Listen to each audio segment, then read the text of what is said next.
자식놈 다 키워놓고 남편 먼저 하늘로 보내고 나니 내 인생에 남은 건 고요함과 적막함 뿐일 거라고 생각했습니다. 아들 연철이가 결혼해서 분가한 지도 어언 15년. 혼자 사는 이 작은 아파트에서 창밖으로 해가 뜨고 지는 걸 무심히 바라보는 게 제 일상의 전부였지요. 아침에 일어나 베란다 화초에 물을 주고 무릎이 시큰거릴 때마다 아이고 소리를 내며 뭉근한 한방차를 한 잔 마시고 텔레비전 연속극을 보며 주인공 욕을 하다가 스르르 잠이 드는 그런 밋밋하고 평범한 하루하루였어요. 그래도 불만은 없었습니다. 이만하면 평탄한 노년이다. 스스로를 다독이며 그럭저럭 만족하며 살았지요. 그날도 여느 때와 같이 소파에 앉아 뜨개질을 하며 연속극 재방송을 보고 있었는데 갑자기 현관 도어록 누르는 소리가 요란하게 들렸습니다. 이 시간에 찾아올 사람이 없는데 누구일까? 고개를 갸웃거리는데 곧이어 아들 연철이의 목소리가 들려왔어요. 어머니, 저 연철이에요. 정미랑 같이 왔어요. 참 이상한 일이었죠. 보통은 오기 전에 꼭 전화를 하던 녀석들이었거든요. 무슨 급한 일이라도 생겼나 싶어 얼른 현관으로 나가 문을 열어주었습니다. 문이 열리자마자 며느리 우정미가 과장된 몸짓으로 저를 와락 껴안으며 호들갑을 떨기 시작했어요. 어머니, 저희 왔어요. 보고 싶었어요. 정미의 품에 안겨 어색하게 등을 토닥이는데 코끝으로 낯선 향수 냄새가 훅 끼쳐왔습니다. 평소에는 얼굴 보기 힘들던 며느리가 오늘은 웬일로 이리 살가울까? 제 마음속에서 작은 의심이 고개를 들었지만 뒤에 서서 어색하게 웃고 있는 아들 녀석의 얼굴을 보니 그런 마음이 눈 녹듯 사라졌습니다. 제 속으로 낳은 자식이니까요. 무슨 일이 있든 무슨 생각을 하든 결국은 내 아들이라는 생각에 마음이 약해지는 건 어쩔 수 없나 봅니다. 아이고, 이게 누구야? 우리 아들, 며느리. 전화도 없이 어쩐 일이야. 어머니께 드릴 말씀이 있어서요. 서프라이즈로요. 정미는 제 팔짱을 꼭 끼고는 거실로 저를 이끌었습니다. 그 뒤를 연철이가 커다란 과일 바구니를 들고 쭈뼛쭈뼛 따라 들어왔어요. 딱 봐도 백화점에서 급하게 포장해온 티가 나는 비닐랩으로 번쩍거리는 그런 과일 바구니였습니다. 저는 자식들이 사온 과일 바구니가 반가우면서도 한편으로는 저걸 사올 돈으로 자기들 맛있는 거나 한 번 더 사 먹지 하는 생각에 마음이 짠해졌어요. 뭘 이런 걸 다 사왔어. 그냥 오지. 에이, 어머니. 당연히 사와야죠. 자, 어머니 여기 앉으세요.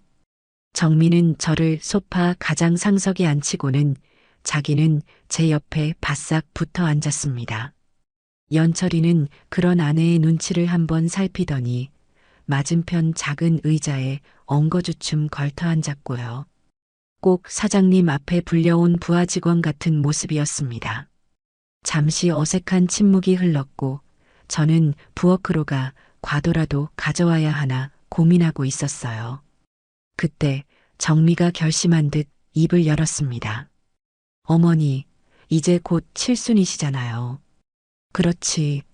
세월 한번 빠르다.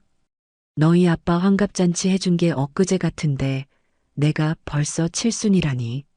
그래서요, 저희가 어머니 칠순 기념으로 아주 특별한 선물을 준비했어요. 정미는 제 손을 덥석 잡으며 눈을 반짝였습니다. 그 모습에 저도 모르게 마른 침을 꿀꺽 삼켰죠. 대체 무슨 선물이기에 저리 요란을 떨까? 연철이도 옆에서 거들었습니다. 어머니, 평생 저희 뒷바라지 하시느라 고생만 하셨잖아요. 제대로 된 여행 한번 못 가보시고. 맞아요, 어머니. 그래서 저희가 어머니 모시고 해외여행 가려고요. 동남아 최고급 휴양지로요. 해외여행. 제 인생과는 아무런 상관이 없을 거라고 생각했던 단어였습니다. 남편 사업 망했을 때 빚 갚느라, 연철이 대학 보내고 장가 보내느라, 손주들 태어났을 때 산후조리해주고 틈틈이 돌봐주느라 제 인생은 언제나 누군가를 위한 삶이었지 나를 위한 삶은 아니었거든요. 그런 제게 해외여행이라니. 순간 울컥하고 눈시울이 뜨거워졌습니다. 평생 느껴보지 못한 감동이 심장을 가득 채우는 것 같았어요. 세상에 니들이 돈이 어디 있다고. 어머니, 걱정 마세요. 저희가 다 알아서 할게요. 어머니는 그냥 몸만 오시면 돼요. 평생 고생하신 거 저희가 이번에 제대로 효도할게요. 정민은 제 어깨를 주무르며 상냥하게 말했습니다. 그 다정한 목소리에 그럴 리 없다고 생각하면서도 마음 한구석에 남아있던 작은 의심마저 완전히 사라져버렸습니다. 그래, 자식들이 이제야 내 고생을 알아주는구나. 늦게나마 효도하려는 마음이 참 기특하다. 저는 연신 눈물을 훔치며 고개를 끄덕였습니다. 그날 저는 제 인생에서 가장 행복한 날 중 하나라고 굳게 믿었습니다. 하지만 그 행복이 거대한 불행의 서막이었음을 그때의 저는 까맣게 모르고 있었지요. 그날 이후 며느리 정민은 하루가 멀다고 제게 전화를 걸어왔습니다. 여행 준비 상황을 알려준다는 핑계였지만 대화의 내용은 어딘가 이상한 방향으로 흘러가곤 했어요. 어머니, 항공권은 특가로 아주 저렴하게 구했어요. 요즘은 이렇게 알뜰하게 가는 게 유행이에요. 돈 자랑하는 것처럼 비싼 표 끊는 건 촌스러운 거래요. 아, 그러니? 니들이 알아서 잘했겠지. 그럼요. 그리고 숙소도요. 일부러 비싼 호텔은 피했어요. 그런 데가 다 바가지인 거 아시죠? 대신 현지인들만 아는 아주 감성 넘치는 가성비 숙소로 예약했답니다. SNS에 올리면 다들 어디냐고 난리 날걸요? 저는 평생 비행기라고는 제주도 갈 때 한 번 타본 게 전부라 뭐가 좋고 나쁜 건지 알 턱이 없었습니다. 그저 며느리가 똑 부러지게 잘 알아서 하려니 하고 믿을 뿐이었죠. 하지만 제 오랜 친구인 경자에게 이 이야기를 했더니 경자는 대뜸 고개를 저었습니다. 숙자야, 뭔가 이상하다. 아들 며느리가 처음으로 보내주는 칠순 기념 해외여행인데 항공권은 특가에 숙소는 가성비라고? 나라면 내 돈을 보태서라도 제일 좋은 걸로 해달라고 하겠다. 에이, 애들 부담될까봐 그러는 거겠지. 마음만 받으면 되지 뭘. 마음만 받다가 골병 드는 수가 있어. 너 그러다 현지 가서 고생만 실컷 하는 거 아니니? 잘 알아봐. 경자의 걱정에도 저는 애써 웃어넘겼습니다. 설마 제 아들이, 제 며느리가 저를 고생시키기야 하겠어요. 하지만 며칠 뒤 걸려온 정미의 전화는 제 마음속에 또 다른 불안의 씨앗을 심었습니다. 어머니, 근데요. 거기 가면 쇼핑할 게 엄청 많대요. 저희가 어머니 선물은 사드리겠지만 어머니 개인적으로 사실 것도 많을 테니 환전은 좀 넉넉하게 해오시는 게 좋을 거예요. 환전? 나는 뭐 딱히 살 것도 없는데. 아니에요, 어머니. 막상 가면 다 사고 싶어진다니까요. 그리고 저희가 모든 걸 다 사드릴 수는 없잖아요. 저희도 빠듯한 살림에 큰맘 먹고 가는 건데. 어머니도 조금은 보태주셔야 저희 부담이 덜하죠. 아시죠? 그 말을 듣는 순간 심장이 쿵 하고 내려앉는 기분이었습니다. 효도 여행이라고 몸만 오시라고 했던 게 불과 며칠 전인데 벌써부터 돈 이야기를 꺼내는 며느리의 속내가 빤히 들여다 보이는 것 같았어요. 하지만 이미 여행을 가기로 약속했고 들뜬 마음에 동네방네 자랑까지 해놓은 터라 이제 와서 안 가겠다고 할 수도 없는 노릇이었습니다. 저는 씁쓸한 마음을 감추고 알겠다고 대답할 수밖에 없었죠. 그리고 여행 당일 쓸 돈을 마련하기 위해 수십 년간 쌈짓돈처럼 모아두었던 적금을 깨야만 했습니다. 드디어 여행 당일, 저는 설레는 마음에 새벽부터 일어나 곱게 단장하고 가장 아끼는 옷으로 차려입었습니다. 공항에서 만난 아들 내외는 제 모습은 보는 둥 마는 둥, 자기들 셀카를 찍느라 정신이 없었어요. 며느리 정민은 제 커다란 여행 가방을 보자마자 미간을 찌푸리며 한숨을 푹 쉬었습니다. 어머니, 무슨 짐을 이렇게 많이 싸셨어요? 이민 가세요? 이러다 수화물 추가 비용 나오면 어떡해요? 추가 비용은 어머니가 내시는 거예요. 아셨죠? 시작부터 찬물을 끼얹는 며느리의 말에 기분이 상했지만 좋은 날이니 참자 하고 속으로 되뇌었습니다. 하지만 진짜 기가 막힌 일은 비행기 표를 받고 나서 일어났어요. 아들 내외는 나란히 붙어 있는 창가 쪽에 편안한 좌석이었습니다. 그리고 제 자리는 그들에게서 한참 떨어진 화장실 바로 앞 복도 쪽 가운데 좌석이었죠. 양옆으로는 덩치 큰 외국인 남자들이 앉아 옴짝달싹할 수도 없는 그런 자리였습니다. 아니, 자리가 왜 이래? 어떻게 엄마를 혼자 뚝 떨어뜨려 놓을 수가 있어? 제가 황당해서 묻자 며느리가 귀찮다는 듯이 대꾸했습니다. 어머니, 특가 항공권이라서 좌석 지정이 안 됐어요. 저희도 어쩔 수 없었다고요. 그냥 몇 시간만 참으세요. 금방 도착해요. 아들 연철이는 그런 아내의 말에 아무런 말도 못하고 그저 제 눈을 피하기에만 바빴습니다. 저는 더 이상 아무 말도 하지 않았습니다. 비행기가 이륙하고 아들 내외가 앉은 쪽을 바라보았습니다. 둘은 어느새 와인을 주문해 마시며 이어폰을 한쪽씩 나눠 끼고 영화를 보며 웃고 있었어요. 그 모습을 보는 순간 깨달았습니다. 아, 이번 여행은 내가 생각했던 그런 효도 여행이 아닐 수도 있겠구나. 앞으로 펼쳐질 며칠이 어쩌면 아주 길고 힘든 시간이 될지도 모르겠다고 비행기의 차가운 창문에 이마를 기댄 채 저는 막연한 불안감에 휩싸였습니다. 비행기에서 내리자마자 후끈한 열기가 온몸을 감쌌습니다. 한국의 겨울과는 전혀 다른 낯설고 끈적끈적한 공기였죠. 공항을 빠져나오자 수많은 사람들이 알아들을 수 없는 말로 외쳐대며 정신없이 오가고 있었습니다. 저는 잠시 어리둥절해서 두리번거렸지만 아들 내외는 이미 저만치 앞서가며 자기들끼리 신나게 떠들고 있었어요. 제가 무거운 짐가방을 낑낑거리며 끌고 가는 모습은 안중에도 없는 듯 했습니다. 겨우 그들을 따라잡아 택시를 탔는데 며느리 정민은 택시기사에게 스마트폰 화면을 보여주며 유창하지도 않은 영어로 숙소 주소를 알려주더군요. 그 모습이 꽤나 유세하는 것처럼 보였습니다. 어머니, 이제부터 진짜 여행 시작이에요. 기대되시죠? 정미가 뒤를 돌아보며 물었지만 저는 그저 창밖 풍경을 보는 척하며 대답하지 않았습니다. 비행기에서부터 상한 마음이 쉬이 풀리지 않았거든요. 택시는 한참을 달렸습니다.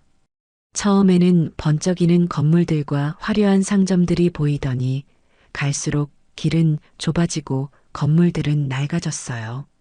야자수 우거진 해변이나 근사한 리조트 같은 건 보이지 않았습니다. 제 마음속 불안감이 점점 커질 때쯤 택시는 퀴퀴한 냄새가 나는 좁은 골목길 어귀에서 멈춰 섰습니다. 다 왔대요, 어머니. 내리세요. 택시에서 내린 제 눈앞에 나타난 건 페인트 칠이 다 벗겨진 3층짜리 낡은 건물이었습니다. 건물 입구에는 낡은 간판이 위태롭게 걸려 있었고요. 이게 며느리가 입이 닳도록 자랑하던 SNS 감성 숙소라니. 기가 막혀서 말이 나오지 않았습니다. 정미야, 여기가 우리 묵을 곳이라고? 제가 믿을 수 없다는 듯 묻자 정미는 아무렇지도 않게 대답했어요. 네, 어머니. 여기가 바로 거기예요. 겉모습만 보고 판단하시면 안 돼요.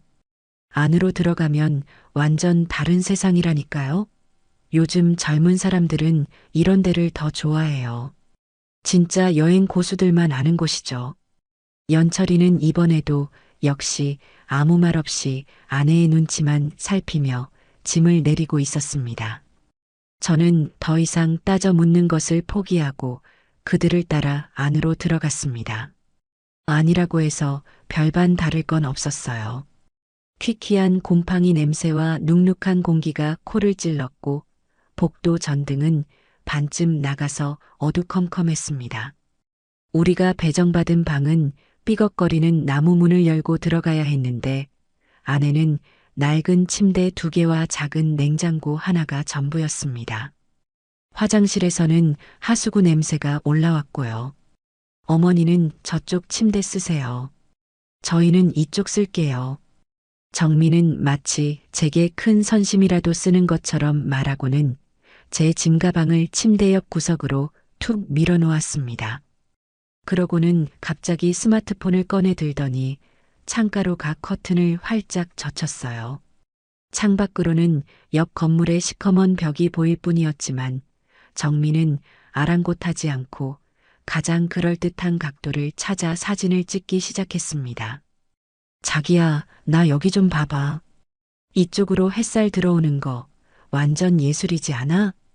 그러고는 필터를 잔뜩 입힌 사진 몇 장을 찍어 SNS에 올리더군요. 동남아 여행, 숨겨진 명소, 힐링타임, 효도여행 같은 해시태그와 함께요. 심지어 아들 SNS에는 마치 최고급 리조트 수영장에서 찍은 것처럼 보이는 예전에 다른 곳에서 찍었던 사진을 교묘하게 편집해서 올리기까지 했습니다. 저는 그 이중적인 모습에 헛웃음이 나왔습니다. 이건 효도 여행이 아니라 효도 여행 코스프레에 저를 소품처럼 이용하는 것뿐이라는 걸 확실히 깨달았죠. 첫날 저녁 식사 시간이 되자 그들의 본색은 더욱 노골적으로 드러났습니다. 정민은 외출 준비를 하며 제게 말했어요. 어머니, 저희는 이 근처에 아주 유명한 현지 레스토랑 예약해 놨거든요. 근데 거기가 향신료가 엄청 강해서 어머니는 입에 안 맞으실 거예요. 괜히 가셨다가 탈 나시면 큰일이잖아요. 그럼 나는? 어머니는 저희가 알아봤는데 저쪽 골목으로 쭉 가면 작은 한식당이 하나 있대요. 거기서 김치찌개라도 드시고 계세요.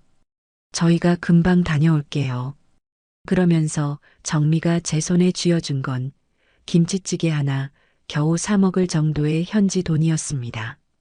연철이는 그 모습을 보고도 엄마 그럼 거기서 식사하고 계세요.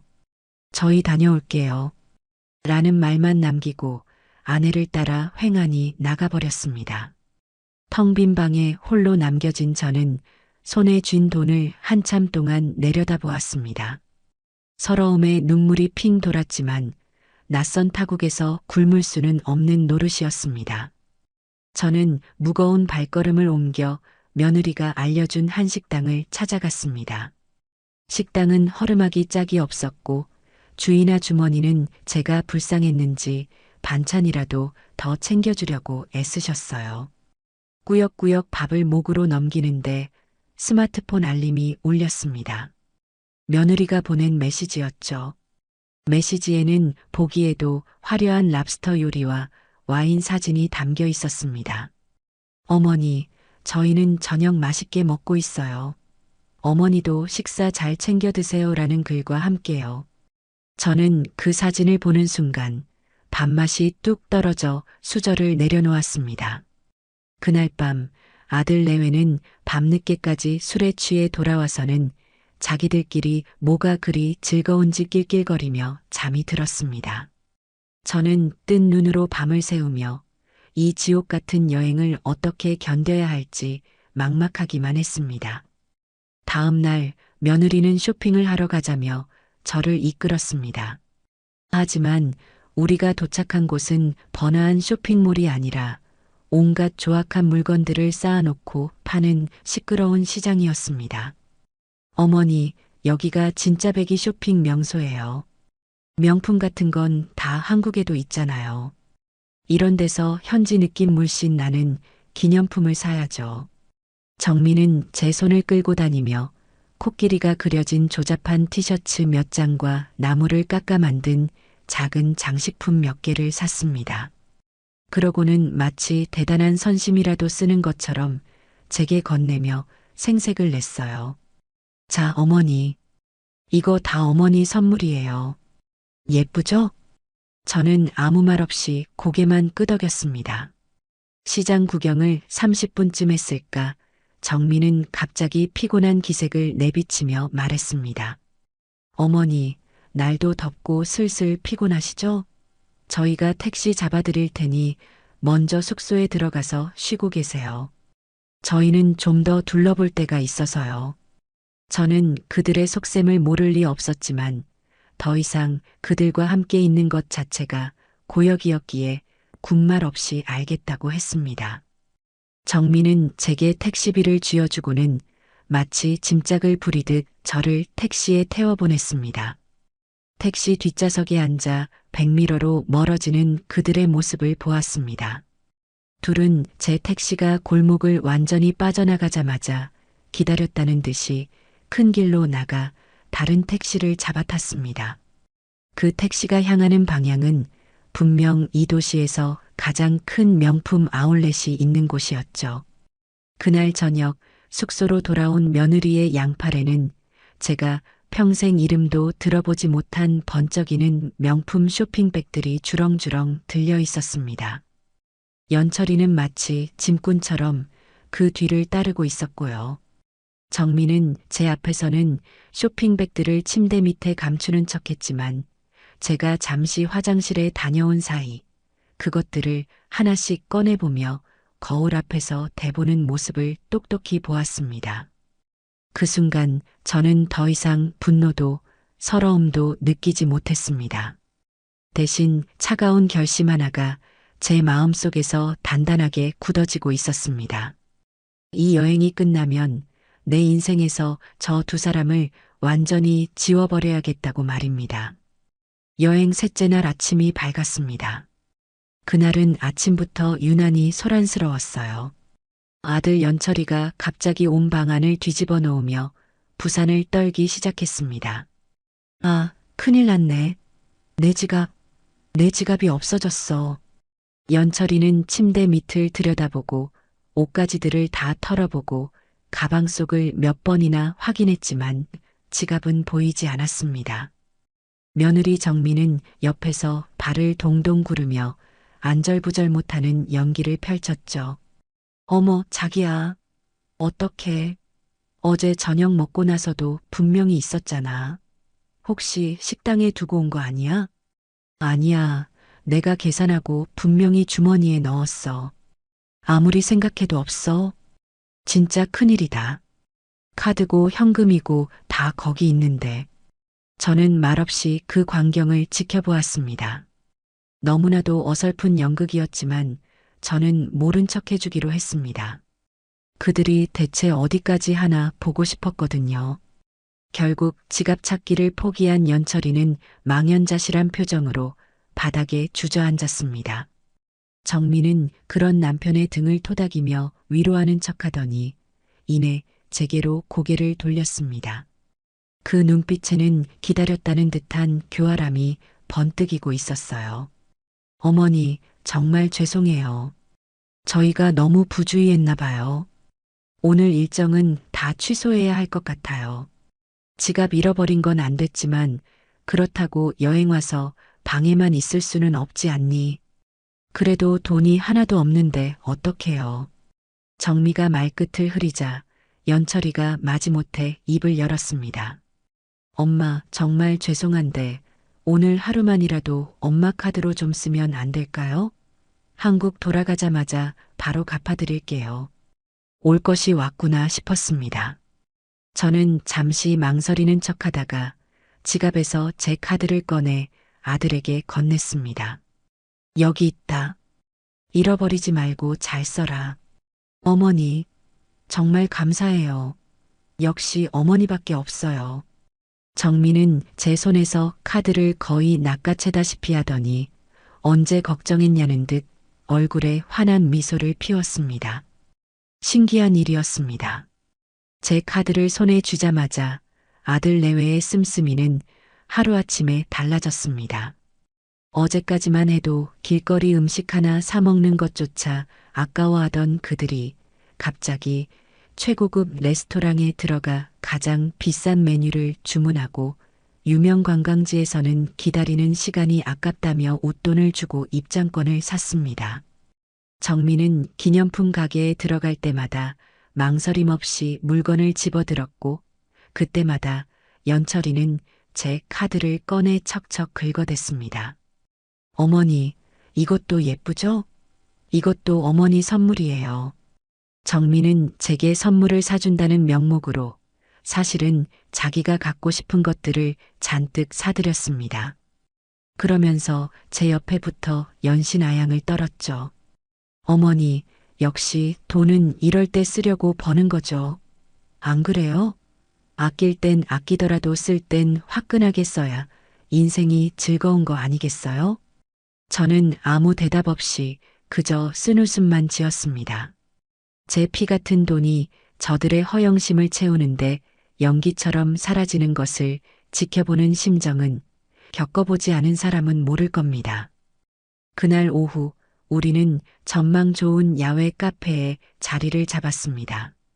시원한 바람이 불어오고 눈앞에는 아름다운 바다가 펼쳐져 있었지만 제 마음은 조금도 편치 않았어요. 분명 저들에게는 다른 꿍꿍이가 있을 거라는 예감이 들었기 때문입니다.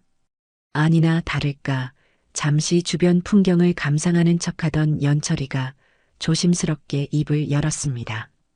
엄마, 드릴 말씀이 있는데요. 그래, 해봐라.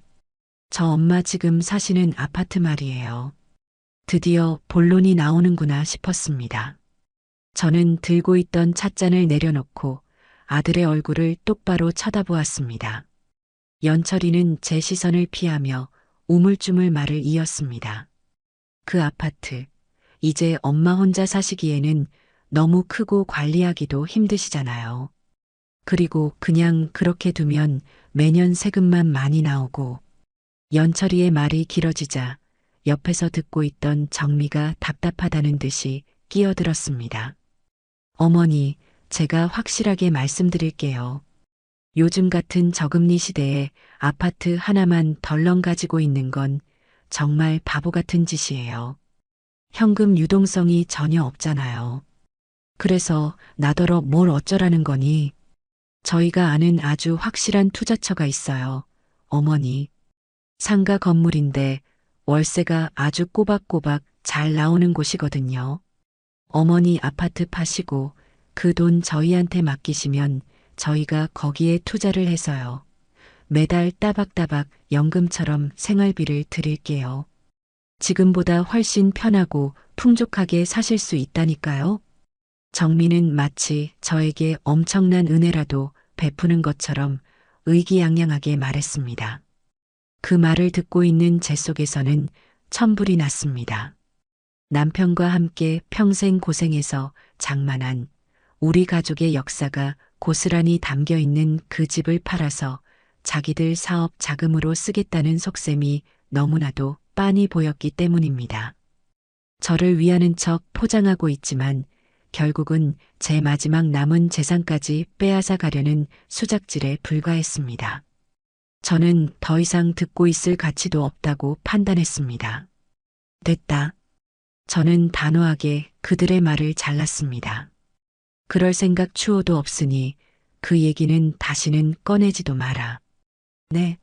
아니, 어머니. 이건 어머니를 위한 거라니까요. 왜 제 말을 못 믿으세요? 나는 내 집에서 살다가 내 집에서 눈 감을란다. 그 집은 니들 아빠랑 내 평생이 담긴 곳이야. 돈 몇 푼하고 바꿀 수 있는 그런 곳이 아니라고. 제 목소리는 낮고 차분했지만 그 안에는 절대 꺾이지 않을 의지가 담겨 있었습니다. 제 말이 끝나자마자 화기애애했던 카페의 분위기는 순식간에 싸늘하게 얼어붙었습니다. 연철이는 안절부절 못하며 제 눈치와 아내의 눈치를 번갈아 살폈고 정민은 믿을 수 없다는 표정으로 저를 쳐다보았습니다. 그러더니 들고 있던 포크를 탁 소리가 나게 테이블 위로 내려놓더군요. 그 작은 소리가 제 귀에는 천둥 소리처럼 크게 울렸습니다. 정미의 얼굴에서 상냥하고 살가웠던 며느리의 가면이 벗겨지고 차갑고 계산적인 본 모습이 서서히 드러나고 있었습니다. 아파트 이야기를 거절당한 다음 날 아침 식탁의 공기는 살얼음판처럼 차가웠습니다. 아들 내외는 마치 약속이라도 한 듯이 저를 투명인간 취급했어요. 자기들끼리만 소곤거리며 대화를 나누고 제가 말을 걸어도 못 들은 척하기 일쑤였습니다. 저는 그런 유치한 행동에 어울려줄 마음이 없었기에 묵묵히 제 식사만 마쳤습니다. 식사를 마칠 무렵 정미가 일부러 들으라는 듯이 큰 소리로 말했습니다. 자기야, 우리 오늘 예약한 요트 투어. 시간 늦겠다. 빨리 준비해야지. 아, 맞다. 오늘이지. 어머니도 같이 가시는 거 맞지? 연철이가 마지못해 제게 물었지만 그건 진심으로 궁금해서 묻는 게 아니었습니다. 그저 형식적인 질문일 뿐이었죠. 아니나 다를까 정미가 곧바로 연철이의 말을 가로챘습니다. 어머니는 배멀미 심하시잖아요. 괜히 따라 나섰다가 고생만 하실 거예요. 날도 덥고 햇볕도 강한데 노인네 건강에 안 좋다고요. 어머니는 그냥 호텔에서 에어컨 쐬면서 푹 쉬시는 게 훨씬 나아요. 저희끼리 빨리 다녀올게요. 네. 그 말에는 저를 걱정하는 마음이라고는 눈곱만큼도 담겨 있지 않았습니다. 그저 귀찮은 짐짝은 두고 가겠다는 뜻을 교묘하게 돌려 말하는 것뿐이었죠. 저는 그들의 위선에 대꾸할 가치조차 느끼지 못했습니다. 그래, 그러려무나. 니들끼리 재미있게 놀다 오너라. 제 대답이 너무나도 순순하자 아들 내외는 오히려 당황한 기색이었습니다. 아마 제가 서운해하며 따라가겠다고 때라도 쓸 줄 알았나 봅니다. 그들은 잠시 서로 눈치를 보더니 이내 신나게 외출 준비를 하고는 콧노래까지 부르며 방을 나섰습니다. 쾅 하고 문이 닫히는 소리가 들리자 방 안에는 다시 정적이 찾아왔습니다. 저는 잠시 침대에 누워 천장을 바라보았습니다. 분노와 서러움이 파도처럼 밀려와 목구멍까지 차오르는 것 같았어요. 평생을 자식 하나만 바라보고 살아온 결과가 고작 이것인가. 낯선 타국의 허름한 숙소에 버려진 늙은이 신세라니. 눈물이 왈칵 쏟아질 것 같았습니다. 하지만 저는 언제까지고 그렇게 무력하게 누워만 있는 성격이 아니었습니다. 눈물을 닦고 자리에서 벌떡 일어났습니다. 이대로 당하고만 있을 수는 없다는 오기가 생겼어요. 그래, 니들만 즐거우라는 법 있나? 나도 내 인생을 즐길 권리가 있지. 저는 지갑에서 비상금으로 챙겨온 돈을 꺼내 들고 가벼운 외투 하나만 걸친 채 방을 나섰습니다. 호텔을 빠져나와 큰 길로 나가자 수많은 택시들이 줄지어 서 있었습니다. 저는 그중 가장 인상이 좋아 보이는 기사님의 택시에 올라탔습니다. 어디로 모실까요, 부인? 이 근처에서 현지인들이 가장 좋아하는 식당, 그리고 가장 아름다운 해변으로 가주세요. 제 짧은 영어에도 기사님은 신기하게도 제 말을 알아듣고는 유쾌하게 웃으며 고개를 끄덕였습니다. 택시는 시내를 벗어나 한적한 해안도로를 달리기 시작했습니다. 창밖으로 펼쳐지는 에메랄드빛 바다와 하얀 모래사장을 보니 답답했던 가슴이 조금은 뚫리는 것 같았어요. 기사님이 저를 내려준 곳은 관광객이라고는 찾아볼 수 없는 작은 어촌 마을의 허름한 식당이었습니다. 하지만 식당 안은 현지인들로 가득 차 활기가 넘쳤죠. 저는 기사님의 추천을 받아 갓 잡은 해산물로 만든 요리를 주문했습니다. 평생 처음 맛보는 이국적인 향신료의 맛이었지만 이상하게도 입에 착착 감겼습니다. 눈칫밥이 아닌 오롯이 나 자신을 위해 먹는 밥이 얼마만인지 저는 천천히 음식을 맛보며 수십 년 만에 처음으로 식사의 즐거움을 느꼈습니다. 식사를 마친 후에는 식당 바로 앞에 펼쳐진 고요한 해변을 거닐었습니다. 아무도 없는 해변에 홀로 앉아 밀려오는 파도를 바라보았습니다. 파도는 끊임없이 모래사장을 쓸어내고 또 쓸어냈습니다. 마치 내 마음속의 응어리들을 씻어내주는 것 같았어요. 지난 수십 년의 세월이 주마등처럼 스쳐 지나갔습니다. 남편의 사업 실패, 연철이를 키우며 겪었던 수많은 고생, 그리고 지금의 이 배신감까지. 하지만 이상하게도 더 이상 슬프거나 억울하지 않았습니다. 오히려 후련한 기분이 들었어요. 이제라도 내 인생을 되찾아야겠다는 강한 결심이 섰습니다. 한참을 그렇게 앉아 있는데 저도 모르게 눈물이 흘러내렸습니다. 하지만 그건 슬픔의 눈물이 아니었습니다. 새로운 시작을 다짐하는 해방감의 눈물이었죠. 숙소로 돌아오는 택시 안에서 저는 앞으로의 계획을 차근차근 세웠습니다. 한국에 돌아가면 가장 먼저 무엇을 해야 할지, 어떻게 저들을 내 인생에서 완벽하게 차단할 것인지, 머릿속이 그 어느 때보다도 맑고 명쾌해졌습니다. 숙소에 도착하니 아직 아들 내외는 돌아오지 않았더군요. 저는 샤워를 하고 편안한 옷으로 갈아입은 뒤 침대에 누워 조용히 책을 읽었습니다. 제 마음은 놀라울 정도로 평온했습니다. 밤늦게 술에 거나하게 취한 아들 내외가 시끄럽게 떠들며 방으로 들어왔습니다. 그들은 제가 어떻게 하루를 보냈는지에 대해서는 한마디도 묻지 않았어요. 그저 자기들이 요트 위에서 얼마나 환상적인 시간을 보냈는지만을 떠들어대기 바빴습니다. 저는 아무런 대꾸도 하지 않고 책만 읽었습니다. 제 침묵이 거슬렸는지 정미가 짜증 섞인 목소리로 물었습니다. 어머니, 뭐 기분 안 좋은 일 있으세요? 왜 대답을 안 하세요? 아니다. 피곤해서 그런다. 피곤하시다니 그럼 얘기가 더 잘 되겠네요. 어머니, 저희가 낮에 곰곰이 생각해 봤는데요. 어머니가 아파트 파는 걸 왜 그렇게 반대하시는지 알 것 같아요. 저희를 못 믿으시는 거죠? 정민은 어느새 제 침대 옆으로 다가와 앉으며 다시 아파트 이야기를 꺼냈습니다. 저는 읽던 책을 조용히 덮었습니다. 그 얘기는 그만하라고 했을 텐데. 아니, 어머니, 끝까지 들으셔야죠. 저희가 못 믿어오시면 변호사 공증이라도 받으면 되잖아요. 아파트 판 돈 저희한테 주시면 매달 생활비 얼마씩 드린다고 법적으로 약속을 하자고요. 이래도 못 믿으시겠어요? 그 뻔뻔함에 실소조차 나오지 않았습니다. 제가 아무런 반응을 보이지 않자 마침내 며느리의 인내심이 바닥을 드러냈습니다. 정민은 자리에서 벌떡 일어나더니 그동안 감춰왔던 본색을 드러내며 제게 악을 쓰기 시작했습니다.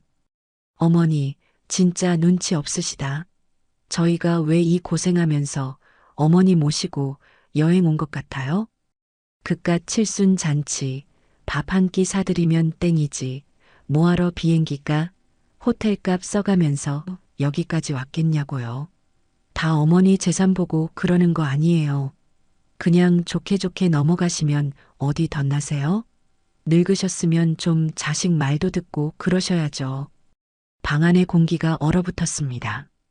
옆에 서 있던 아들 연철이는 새파랗게 질린 얼굴로 아내와 저를 번갈아 쳐다볼 뿐 말 한마디 못하고 있었습니다. 저는 천천히 고개를 들어 며느리의 얼굴을 쳐다보았습니다. 분노로 일그러진 그 얼굴을 제 마음속 깊이 새겨 넣었습니다.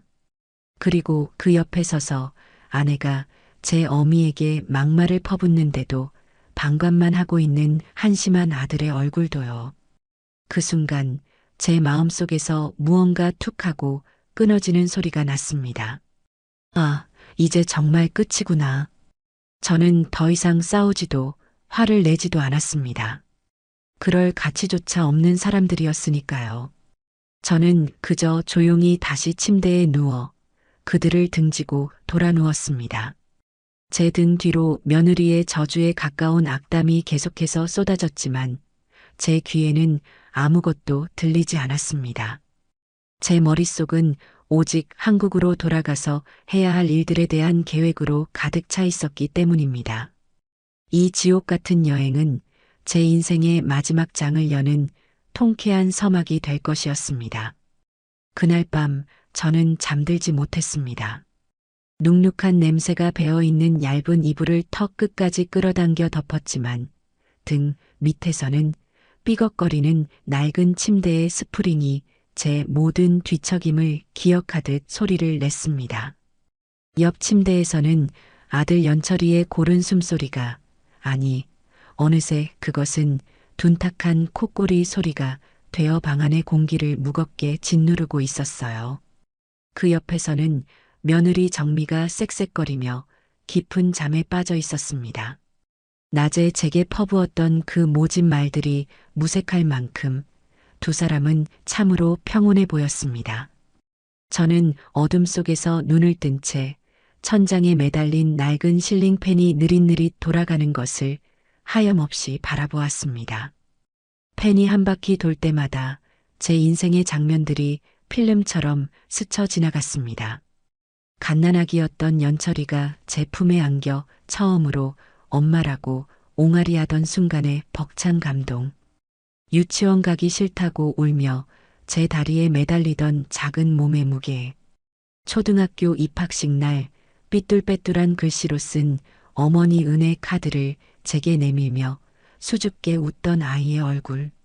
사업에 실패한 남편 때문에 온 가족이 길거리에 나앉을 뻔했을 때 어린 연철이가 제 손을 꼭 잡으며 엄마 내가 돈 많이 벌어서 호강시켜 줄게라고 말했던 그 기특한 목소리. 그 목소리 하나를 믿고 저는 식당 주방 허드렛 일부터 시작해 안 해본 일 없이 억척같이 살았습니다. 제 무릎과 허리가 닳아 없어지는 것은 조금도 아깝지 않았어요. 오직 내 아들, 저 연철이 하나만 번듯하게 키워낼 수 있다면 제 인생은 그것으로 충분히 가치 있다고 믿었습니다. 그런데 저기 잠들어 있는 저 남자는 누구일까? 제 기억 속의 아들과는 너무나도 다른 낯선 존재였습니다. 아내가 늙은 어미에게 막말을 퍼붓는 동안 말 한마디 거들지 못하고 그저 제 눈치만 살피던 비겁한 남자. 어미의 마지막 남은 집 한 채를 팔아 제 입속을 채우려는 탐욕스러운 남자. 제 청춘과 맞바꾼 내 아들은 대체 어디로 사라져버린 걸까요? 어둠 속에서 저는 소리 없이 눈물을 흘렸습니다. 하지만 그 눈물은 슬픔이나 분노의 눈물이 아니었습니다. 제 아들 김현철의 영혼을 위한 저만의 장례식이었어요. 밤이 깊어갈수록 제 마음속에서는 애정과 연민, 미련 같은 감정들이 서서히 사그라들었고 그 자리에는 차갑고 단단한 무언가가 들어앉기 시작했습니다. 동이 터올 무렵 저는 마침내 결심했습니다. 이제 이 지긋지긋한 엄마라는 셔터를 내릴 시간이라고. 내 인생의 마지막 장은 오롯이나 김숙자를 위한 이야기로 채워야겠다고 말입니다. 다음 날 아침 저는 누구보다도 먼저 잠에서 깼습니다. 제 안에서 일어난 태풍을 전혀 눈치채지 못한 아들 내외는 여전히 깊은 잠에 빠져 있었어요. 저는 조심스럽게 침대에서 내려와 소리가 나지 않게 제 짐을 꾸리기 시작했습니다. 옷가지를 하나씩 개어 가방에 넣는 손길이 놀랍도록 차분했어요. 마치 오랫동안 준비해온 의식을 치르는 사람처럼요.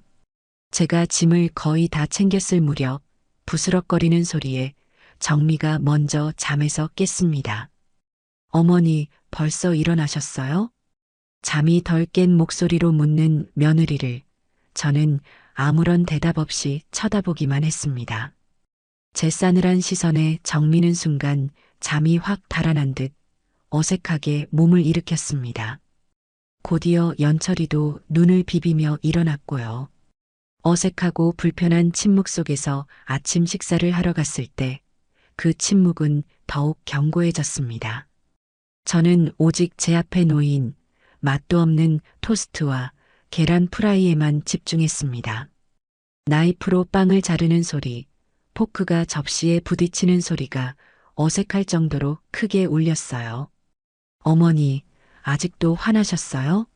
어제는 제가 너무 흥분해서 말이 헛나왔어요. 죄송해요, 네. 정미가 애써 웃는 얼굴을 하며 사과를 건넸지만 그 말에는 단 한 톨의 진심도 담겨 있지 않았습니다. 그저 이 상황을 빨리 모면하고 싶은 기색이 역력했죠. 저는 대답 대신 고개를 들어 정미의 눈을 똑바로 쳐다봤습니다. 아무런 감정도 담겨 있지 않은 텅 빈 제 눈빛을 마주한 정미는 당황한 듯 시선을 피하며 입을 다물었습니다. 그녀는 아마 제가 평생을 그래왔듯 며칠 끙끙 앓다가 결국 자식이라는 이유로 모든 것을 용서하고 예전의 엄마로 돌아갈 것이라고 믿었을 겁니다. 하지만 그녀는 몰랐습니다. 눈앞에 이 늙은이는 더 이상 그녀가 알던 그 순종적인 시어머니가 아니라는 사실을요. 저는 이미 그들이 건널 수 없는 강을 건너 저 멀리 반대편 기슭에 서 있었습니다.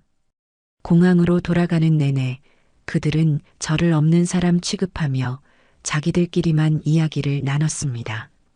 한국에 돌아가면 무얼 할 것인지, 누구를 만날 것인지, 새로 산 명품 가방을 언제 들고 나갈 것인지에 대한 시시껄렁한 대화들이었죠. 저는 그들의 대화를 배경음악처럼 들으며 창밖으로 빠르게 스쳐 지나가는 풍경에만 시선을 고정했습니다. 마침내 인천공항에 도착했을 때 저는 제 인생에 새로운 막이 오르고 있음을 직감했습니다. 수많은 인파와 소음 속에서도 제 마음은 이상할 정도로 평온했고 머릿지속은 앞으로 해야 할 일들로 명쾌하게 정리되어 있었어요.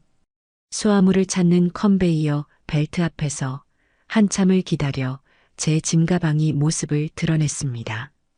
제가 가방을 끌어내리자 옆에 서 있던 연철이가 당연하다는 듯이 제 가방 손잡이를 잡으며 말했습니다. 엄마, 이쪽으로 가요. 택시 타는 곳 저쪽이에요. 같이 가시죠. 그 순간 저는 걸음을 멈췄습니다. 그리고 천천히 고개를 돌려 제 아들이라고 불렸던 남자의 얼굴을 바라보았습니다. 피곤함과 짜증이 뒤섞인 그러면서도 이 모든 상황이 곧 자신의 통제하에 들어올 것이라고 믿어 의심치 않는 오만한 얼굴. 저는 그 얼굴을 제 기억 속에서 영원히 지워버리기라도 하듯 아주 오랫동안 그리고 아주 깊게 응시했습니다. 제 눈빛에서 무언가 읽었는지 연철이의 얼굴에 당혹감이 스쳐 지나갔습니다. 엄마 왜 그러세요? 저는 아무 대답도 하지 않았습니다. 그저 제 가방 손잡이를 잡고 있는 연철이의 손을 제 손으로 조용히 하지만 단호하게 떼어냈습니다. 그리고는 한치의 망설임도 없이 연철이가 가리킨 방향과 정반대 쪽 출구를 향해 몸을 돌렸습니다. 뒤도 돌아보지 않고 오직 앞으로만 걸어갔습니다. 엄마, 엄마, 어디 가세요? 그쪽 아니에요. 등 뒤에서 저를 부르는 연철이의 절박한 목소리가 비수처럼 날아와 꽂혔습니다.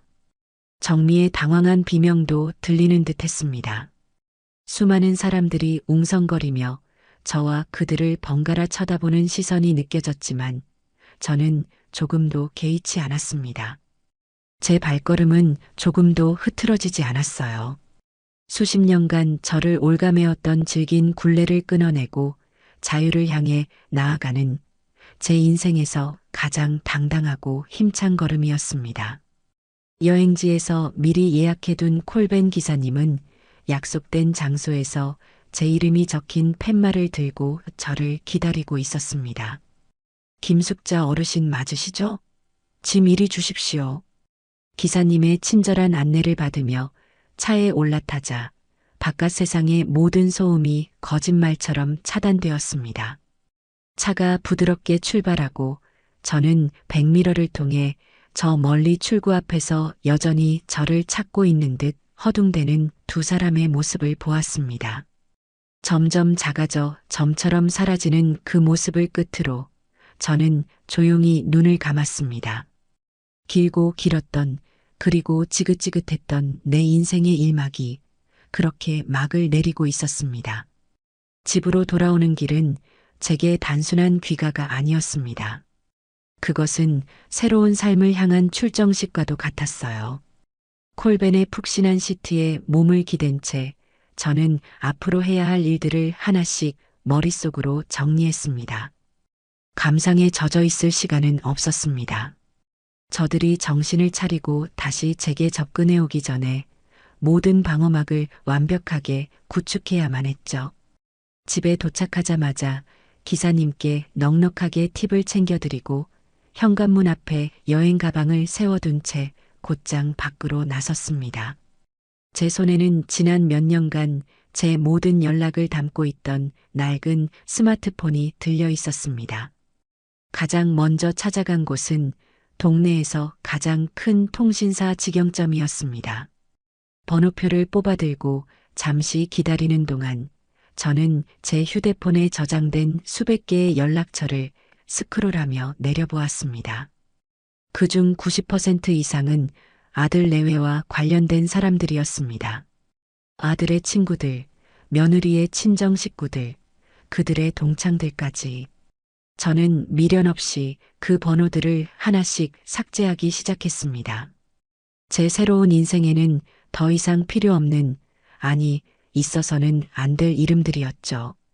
꼭 필요한 몇몇 친구와 친척의 번호만 수첩에 옮겨 적고 나머지는 모두 깨끗하게 지워버렸습니다. 고객님, 무엇을 도와드릴까요? 드디어 제 차례가 되어 상담 창구로 갔을 때 저는 조금의 망설임도 없이 말했습니다. 이 번호 오늘부로 해지하고 싶습니다.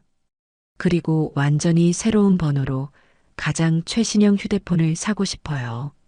보통의 노인 고객들과는 다른 제 단호한 태도에 직원은 의아한 표정을 지었지만 이내 친절하게 업무를 처리해 주었습니다. 새로운 휴대폰을 고르고 요금제를 선택하고 수많은 서류에 서명을 하는 동안 저는 조금도 지루하거나 힘들지 않았습니다. 오히려 독립선언문에 서명이라도 하는 독립투사처럼 비장한 기분마저 들었죠. 모든 절차가 끝나고 직원은 제 옛날 휴대폰에서 유심칩을 빼내 제게 건넸습니다. 저는 그 작은 칩을 받아들자마자 두 손가락으로 힘을 주어 딱 소리가 나게 반으로 부러뜨렸습니다. 그리고는 망설임 없이 옆에 있던 쓰레기통에 던져버렸어요. 제 과거와 완벽하게 작별을 고하는 순간이었습니다. 새 휴대폰을 손에 쥐고 대리점을 나서자 세상이 다르게 보이는 것 같았습니다. 수첩에 적어두었던 친구 경자의 번호를 첫 번째로 저장하고 곧바로 통화 버튼을 눌렀습니다. 여보세요? 누구세요? 경자야, 나 숙자다. 내 새 번호다. 이제부터는 이리로만 전화해. 어머, 숙자 너 여행에서 돌아왔구나. 고생 많았다. 근데 갑자기 번호는 왜 바꾼 거야? 무슨 일 있었어? 저는 경자에게 지난 며칠간 겪었던 지옥 같은 일들을 하나도 빠짐없이 털어놓았습니다. 비행기 좌석부터 시작해서 낡아 빠진 숙소, 눈칫밥을 먹어야 했던 식사, 아들 내외의 명품 쇼핑, 그리고 마침내 제 아파트를 팔아넘기라고 했던 그들의 파렴치한 요구와 며느리의 막말까지. 제 이야기가 길어질수록 수학이 넘어 경자의 숨소리는 점점 거칠어졌습니다. 세상에 그런 천하의 나쁜 놈들이 내가 그럴 줄 알았다. 처음부터 그 여행은 뭔가 꿍꿍이가 있는 거라니까. 그래서 너는 어떻게 하기로 했는데? 나 그 녀석들하고 연 끊으려고. 내 인생에서 아주 깨끗하게 도려낼 생각이야. 잘했다. 숙자야. 100번, 1000번 잘한 결정이야. 독하게 마음 먹어야 해. 괜히 마음 약해져서 어영부영 넘어가면 너는 평생 그놈들한테 피 빨려 먹히다 끝나는 거야. 무슨 일 있으면 나한테 제일 먼저 전화해. 알았지? 친구의 불같은 지지에 흔들리던 제 마음에 마지막 쐐기가 박히는 기분이었습니다. 경자와의 통화를 마친 저는 곧바로 다음 목적지로 향했습니다. 동네에서 가장 큰 철물점이었죠. 저는 그곳에서 가장 비싸고 튼튼해 보이는 디지털 도어록을 골랐습니다. 그리고 곧바로 출장 설치를 요청했어요. 집에 돌아와 짐도 풀지 않고 기다리니 금세 기술자 아저씨가 도착했습니다. 저는 현관문에 달린 이제는 아들 내외의 침입을 막아줄 수 없는 낡은 도어록을 가리켰습니다. 이거 당장 떼어주시고요. 저기 저걸로 바꿔주세요. 이 세상에서 가장 안전하게요. 기술자 아저씨는 능숙한 솜씨로 기존의 도어록을 해체하기 시작했습니다. 문에서 뜯겨져 나가는 낡은 기계 뭉치를 보니 제 마음속의 묵은 체증이 함께 뜯겨져 나가는 것처럼 후련했습니다. 잠시 후 그 자리에는 번쩍이는 최신형 도어록이 위용을 드러내며 자리 잡았습니다. 저는 기술자 아저씨의 안내에 따라 떨리는 손으로 제 오른쪽 검지에 지문을 등록했습니다.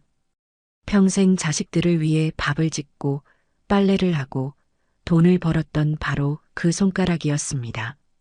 이제 그 손가락은 그들을 막아서는 견고한 벽이 될 것이었습니다. 그리고 새로운 비밀번호로는 단 한순간도 잊어본 적 없는 먼저 세상을 떠난 남편의 생일을 눌렀습니다. 이 집의 주인은 오직 나와 당신뿐이라는 하늘에 있는 남편을 향한 저만의 약속이었죠. 모든 설치가 끝나고 저는 새로워진 현관문 앞에 서서 한참을 바라보았습니다. 그리고 안에서 굳게 문을 잠갔습니다. 철컥하고 둔탁한 소리가 울려 퍼지는 순간 저는 비로소 제 공간 안에서 완벽한 안전함을 느꼈습니다. 다음 날 저는 아침 일찍부터 은행으로 향했습니다. 미리 VIP 상담 예약을 해둔 덕분에 조용한 상담실에서 편안하게 자산관리사와 마주 앉을 수 있었습니다. 제 명의로 된 모든 금융 자산, 다시 한번 완벽하게 점검하고 싶습니다. 저 외에는 그 누구도, 심지어 제 아들이라도 단 1원도 손댈 수 없도록 모든 안전장치를 걸어주세요. 제 비장한 요청에 자산관리사는 잠시 놀란 듯했지만 이내 프로다운 모습으로 제 모든 계좌를 스크린에 띄웠습니다. 우리는 함께 내역을 하나씩 짚어보며 제가 미처 인지하지 못하고 있던 작은 구멍들을 찾아내기 시작했습니다.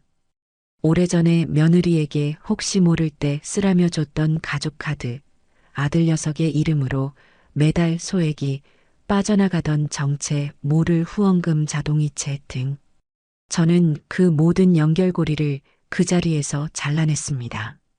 모든 계좌의 비밀번호는 물론이고 인터넷 뱅킹과 스마트 뱅킹의 아이디와 비밀번호까지 완전히 새롭게 설정했습니다. 고객님, 이제 이 자산은 법적으로나 물리적으로나 오직 고객님만의 것입니다. 앞으로는 부디 고객님 자신을 위해서만 사용하시길 바랍니다. 자산관리사의 진심 어린 조언에 저는 고개를 끄덕이며 미소 지었습니다.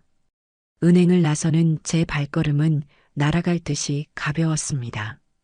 저는 이제 전화번호와 집, 그리고 제 전 재산까지 완벽하게 통제하는 제 인생의 온전한 주인이 된 것입니다. 이제 폭풍이 몰아쳐도 끄떡없는 견고한 성이 완성되었습니다. 성문 밖에서 저들이 아무리 울부짖고 발악해도 저는 성 안에서 평화롭게 차를 마실 준비가 되어 있었습니다. 예상했던 대로 그들에게서 첫 번째 움직임이 감지된 것은 모든 사람이 분주했던 지난 며칠을 보상받고 싶어 하는 그런 금요일 저녁이었어요. 아마 그 주말에 쓸 용돈이라도 타낼 요량으로 혹은 자신들의 인내심이 바닥났다는 걸 보여주기 위해 연락을 시도했겠지요. 저는 그때 막 혼자 먹기에는 조금 과분할 정도로 근사한 저녁 식사를 마친 참이었답니다. 잘 구운 생선 한 토막에 제가 좋아하는 나물들을 종류별로 무쳐내고 따끈한 쌀밥에 구수한 된장찌개까지 곁들인 오롯이 저 자신을 위한 만찬이었죠. 식사를 마치고 새로 산 휴대폰으로 친구 경자와 시시콜콜한 수다를 떨며 새로 시작한 뜨개질의 무늬가 얼마나 예쁜지에 대해 한참을 자랑하고 있었어요. 제 인생이 이렇게 평화롭고 아늑할 수 있다는 사실에 새삼 감사한 마음이 들던 바로 그 순간이었습니다. 그런데 갑자기 그 평화를 깨뜨리며 현관 인터폰이 요란하게 울렸어요. 이 시간에 저를 찾아올 사람은 아무도 없었기에 의아한 마음으로 화면을 켰답니다. 화면 속에는 지난 며칠 동안의 초조함이 그대로 드러나는 잔뜩 굳은 표정의 아들 연철이와 그 옆에서 팔짱을 낀 채 세상 모든 것에 불만이 가득한 얼굴을 하고 있는 며느리 전미가 서 있었어요. 저는 아무런 소리도 내지 않고 그저 그들이 무엇을 하는지 숨죽여 지켜보았답니다. 연철이는 아주 익숙하고 당연하다는 듯이 도어록 키패드에 손을 뻗어 예전 비밀번호를 눌렀어요. 삑삑삑삑. 하지만 곧이어 들려온 것은 문이 열리는 경쾌한 소리가 아닌 제 승리를 예고하는 듯한 날카롭고 신경질적인 경고음이었죠. 삐비비빅. 등록되지 않은 정보입니다. 연철이는 당황한 기색이 역력한 얼굴로 몇 번이고 다시 시도했지만 결과는 마찬가지였어요. 옆에서 그 모습을 지켜보던 정미의 얼굴이 순식간에 흉하게 일그러졌습니다. 뭐 하는 거야? 그새 비밀번호 까먹었어? 제대로 좀 눌러봐. 아니야, 이게 맞아. 이게 틀릴 리가 없어. 어머니가 진짜로 바꾸셨나 봐. 뭐? 이걸 바꿨다고? 와, 진짜 독하다, 독해. 늙은이가 오기가 하늘을 찌르네. 정민은 그렇게 소리치더니 다짜고짜 현관문을 주먹으로 쿵, 쿵 하고 세게 두드리기 시작했어요. 마치 자기가 이 집의 주인이라도 되는 것처럼 아주 거만하고 난폭했죠. 어머니, 안에 계시죠? 저 정미예요. 문 좀 열어보세요. 저희 왔어요. 그 뒤를 이어 연철이의 다급하고 어딘가 애처롭기까지 한 목소리가 들려왔습니다. 엄마, 저 연철이에요. 문 좀 열어주세요. 네. 저희 정말 할 얘기가 있어서 왔어요. 엄마 얼굴만 보고 갈게요. 저는 소파에 편안히 기댄 채 뜨개질 바늘을 손에 들고 그들의 목소리를 마치 다른 세상의 소리처럼 들었어요.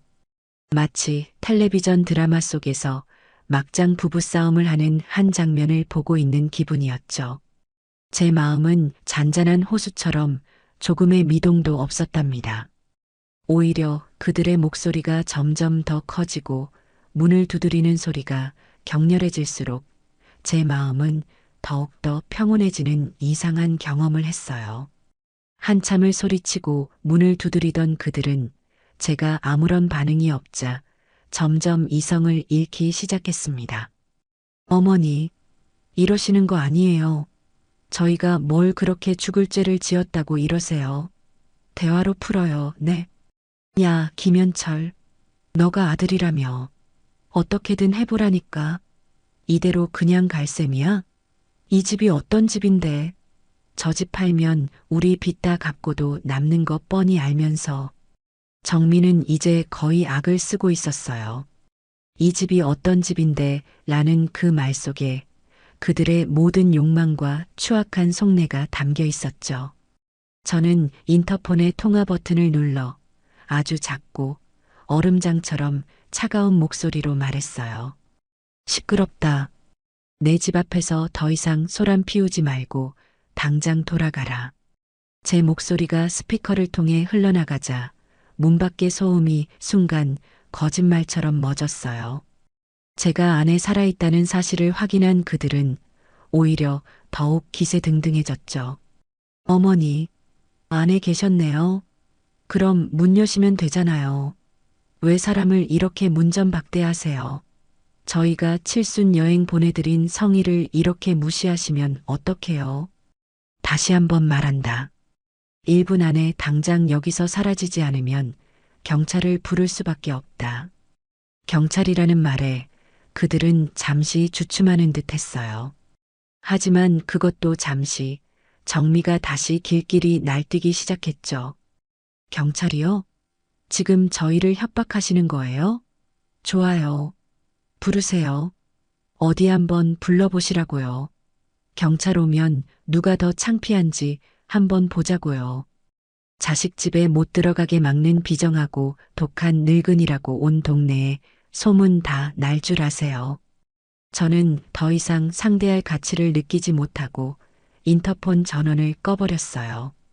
그리고는 텔레비전 채널을 돌려 가장 시끄러운 주말 예능 프로그램을 틀고 볼륨을 최대로 높였답니다. 웃고 떠드는 연예인들의 목소리가 거실을 가득 메웠고 문 밖에서 들려오던 그들의 저주 섞인 고함 소리는 이내 잦아들었어요. 1시간쯤 지났을까 시끄럽던 현관밖이 마침내 조용해졌어요. 저는 인터폰 화면을 다시 켜보았답니다. 복도는 텅 비어 있었어요. 그들은 결국 제풀에 지쳐 돌아간 모양이었습니다. 저는 텔레비전을 끄고 깊은 한숨 대신 너무나도 만족스러운 미소를 지었어요. 첫 번째 전투는 나의 완벽한 승리였습니다. 그들이 물러갔다고 해서 안심할 수는 없었어요. 저는 그들의 다음 수를 정확히 예상하고 있었고 그 예상은 며칠 지나지 않아 바로 현실이 되었죠. 동서에게서 다급한 전화가 걸려왔어요. 형님, 이게 어떻게 된 일이에요? 방금 연철이한테 전화가 왔는데 애가 거의 반쯤 정신이 나가서 울고불고 난리도 아니에요. 숨도 제대로 못 쉬면서 말을 하는데 듣는 제가 다 겁이 덜컥 나더라고요. 그놈이 또 뭐라고 하던가요? 저는 조금도 놀라지 않고 차분하게 물었어요. 형님이 갑자기 이상해지셨다고, 사람을 전혀 못 알아보고 누가 자기를 해치려 한다는 등 피해망상에 사로잡힌 사람처럼 변하셨다고 하더라고요. 여행 마지막 날부터 갑자기 횡설수설하시더니 집에 돌아와서는 자기들을 내쫓고 문을 걸어 잠갔다고요. 아무래도 치매가 갑자기 심하게 오신 것 같다고, 혹시 옆에서 누가 나쁜 마음을 품고 형님 재산을 노리고 조종하는 것 같다고 하는데, 형님, 그게 다 사실이에요? 기가 막혀서 말이 나오지 않았어요. 자신들의 탐욕이 뜻대로 되지 않으니 이제는 저를 판단 능력이 없는 치매 노인으로 몰아가고 있었던 거예요. 어미에게 치매라는 끔찍한 딱지를 붙여서라도 법적으로 저를 무능력자로 만들고 재산을 가로채려는 속셈이었죠. 피가 거꾸로 솟는 기분이었지만 저는 애써 목소리를 가다듬고 차분하게 대답했답니다. 동서, 지금 내 목소리 똑똑히 들리죠? 치매 걸린 사람 목소리로 들려요? 내가 지금 동서랑 이렇게 멀쩡하게 통화하고 있는 게 누가 옆에서 조종하는 사람처럼 보여요? 아니요, 형님 목소리는 너무나 또렷하신데요. 오히려 연철이 말이 더 횡설수설하는 것 같았어요. 그럼 된 거예요. 동서, 한번 잘 생각해 보세요. 길 잃어버릴 정도로 정신없는 노인네가 어떻게 혼자 공항에서 자기 타고 갈 차를 예약하고 통신사에 가서 번호를 바꾸고 은행에 가서 자기 재산을 꽁꽁 걸어 잠글 수 있겠어요? 그 애들 말대로라면 앞뒤가 하나도 안 맞잖아요. 그 애들이야말로 지들이 한 거짓말에 지들이 걸려 넘어지고 있는 거예요. 저는 동서에게 여행지에서 있었던 일들을 차근차근 설명해 주었어요. 제가 왜 혼자 택시를 타고 나갔다 왔는지, 그 애들이 왜 제게 문전박대를 당했는지, 제 이야기를 듣는 내내 동서는 경악을 금치 못했죠. 세상에 그런 일이 있었군요. 어쩐지 정미 그 애가 이번에 해외여행 다녀와서 명품을 휘감고 나타났을 때부터 이상하다고 생각했어요.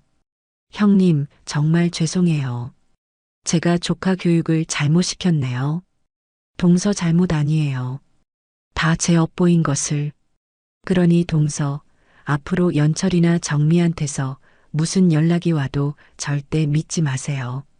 그리고 다른 친척 어른들께도 혹시라도 그 애들이 이상한 소리를 하고 다니거든 절대 속지 말라고 잘 좀 말씀해 주세요. 네, 형님. 걱정 마세요. 제가 똑똑히 얘기할게요. 그 자식들, 제가 만나면 아주 머리끄덩이를. 동서는 자기 일처럼 분노하며 제 편이 되어 주었어요. 전화를 끊고 나니 마음이 한결 가벼워졌답니다. 이제 저들의 비열한 여론전도 더는 먹히지 않을 거예요. 그들은 스스로 자신의 목을 조르고 자신의 무덤을 파고 있었죠. 그리고 저는 그 무덤에 흙을 덮어줄 삽을 들고 조용히 다음 단계를 준비하고 있었어요. 감정적인 절연과 물리적인 차단을 넘어 이제는 법의 이름으로 그들을 내 인생에서 영원히 추방시킬 시간이 온 거예요. 자식이 어미를 정신 나간 노인네로 몰아간다는 건 세상의 그 어떤 날카로운 칼보다도 더 아프게 가슴을 베는 법이지요. 그런데 참 이상하게도 저는 그 소식을 들었을 때 더는 슬프거나 억울한 마음이 들지 않았어요. 오히려 제 마음속에 신라처럼 위태롭게 남아있던 마지막 미련과 연민까지 남은 한 톨 없이 깨끗하게 불태워버린 기분이랄까요? 오랫동안 저를 괴롭히던 사랑니를 큰맘 먹고 뽑아냈을 때처럼 아픔 대신 시원함이 먼저 느껴졌고 안개가 걷힌 것처럼 머릿속이 아주 맑아지는 느낌이었죠. 이제 앞으로 제가 가야 할 길이 너무나도 선명하게 보였거든요. 그들과 감정을 섞어가며 벌이는 소모적인 싸움은 이제 끝났어요. 더는 그들이 파놓은 진흙탕에서 함께 뒹굴며 제 고고한 인생을 낭비할 필요가 없었죠. 이제는 법이라는 차갑고 흔들림 없는 이름으로 이 길고 지긋지긋했던 관계에 영원한 마침표를 찍을 때가 온 거예요. 저는 다음 날 아침 동이 트기도 전에 잠에서 깼어요. 그리고는 장롱 가장 깊숙한 곳, 남편의 채취가 희미하게 밴 양복들 뒤에 고이 모셔두었던 외출복을 꺼내 입었답니다. 남편이 살아생전 제 마지막 생일에 당신은 고운 사람이라 이런 색이 잘 어울린다며 선물해준 고급스러운 옷이었죠. 이 옷을 이런 날에 이런 마음으로 다시 입게 될 줄은 정말 꿈에도 몰랐지만 어쩌면 오늘이야말로 제 nak은 인생에서 가장 중요한 날이 될지도 모른다는 생각에 허리를 굳이 꼿꼿이 세우고 옷매무새를 가다듬었어요. 거울 앞에 선 제 모습은 더 이상 초라하고 기력 없는 늙은이가 아니었어요. 제 인생이라는 전쟁터에 마지막으로 출정하는 갑옷을 챙겨 입은 늙은 장수와도 같았죠. 친구 경자가 소개해준 법률사무소는 시내에서 제일 높은 빌딩 꼭대기 층에 있었어요. 엘리베이터가 부드럽게 솟아오르는 동안 통유리창 너머로 제가 평생을 살아온 도시의 풍경이 그림처럼 펼쳐지더라고요. 제가 젊었을 적에는 논밭이었던 곳의 높은 아파트들이 빽빽하게 들어서 있고 남편과 함께 손잡고 거닐던 낡은 시장 골목은 번쩍이는 쇼핑몰로 변해 있었어요. 저 수많은 불빛 아래 지금 이 순간에도 저처럼 자식 때문에 가슴앓이하며 밤을 지새우는 부모가 얼마나 많을까. 그런 생각을 하니 제 어깨가 조금은 더 무겁게 느껴졌지만 동시에 오늘 제 선택이 그분들에게도 작은 용기가 될 수 있기를 간절히 바라게 되었어요. 사무실에 들어서니 은은한 클래식 음악과 향긋한 커피 향이 저를 맞았어요. 제가 생각했던 딱딱하고 위압적인 분위기와는 전혀 다른 아주 편안하고 세련된 공간이었죠. 잠시 후 상담실 문이 열리고 경자의 조카라는 젊은 변호사가 들어왔는데 사진으로 봤던 것보다 훨씬 더 훤칠하고 다부진 인상의 청년이었어요. 그는 저를 보자마자 90도로 허리를 숙이며 아주 깍듯하게 인사를 했죠. 어머님, 먼 길 오시느라 고생 많으셨어요. 저는 박준서 변호사라고 합니다. 이모님께 어머님 이야기 전해 듣고 꼭 한번 직접 뵙고 싶었어요. 그의 진심이 느껴지는 눈빛과 예의 바른 태도에 저는 처음 만났는데도 마음의 경계를 풀 수 있었답니다. 그는 제게 따뜻한 대추차를 한 잔 건네면서 마치 오랜만에 만난 친척 어른을 대하듯 다정하게 말을 건넸어요. 어머님, 오늘 여기서 하시는 모든 말씀은 어머님과 저 단둘만 아는 비밀이에요. 그리고 어머님의 모든 눈물과 한숨은 앞으로 우리가 휘두를 가장 날카로운 칼이 될 겁니다. 그러니 부디 아무런 부담 갖지 마시고 아주 작은 감정 하나까지도 숨김없이 제게 전부 털어놓아 주세요. 그 믿음직스러운 목소리에 용기를 내서 저는 지난 몇 달간 제 안에서만 골마 터지던 이야기들을 하나씩 꺼내놓기 시작했어요. 효도 여행이라는 달콤한 이름 뒤에 숨겨져 있던 그들의 진짜 목적, 저를 공항에서부터 철저하게 외톨이로 만들었던 비열한 행동들, 곰팡이, 냄새가 코를 찌르던 숙소의 눅눅한 침대, 그리고 제게는 김치찌개값만 쥐어주고 자기들끼리는 랍스터를 썰며 웃고 떠들던 그들의 잔인함까지요. 저는 그날의 기억을 떠올리는 것만으로도 온몸에 소름이 돋았지만 애써 감정을 누르고 최대한 객관적인 사실만을 전달하려고 노력했죠. 제가 며느리가 제 유일한 외출복에 보란 듯이 와인을 쏟고도 사과 한마디 하지 않았던 일, 아들놈이 지갑을 잃어버렸다는 핑계로 제 카드를 받아들고는 마치 자기 돈인 양 흥청망청 써대던 일까지 사소한 것 하나 빼놓지 않고 모두 털어놓았어요.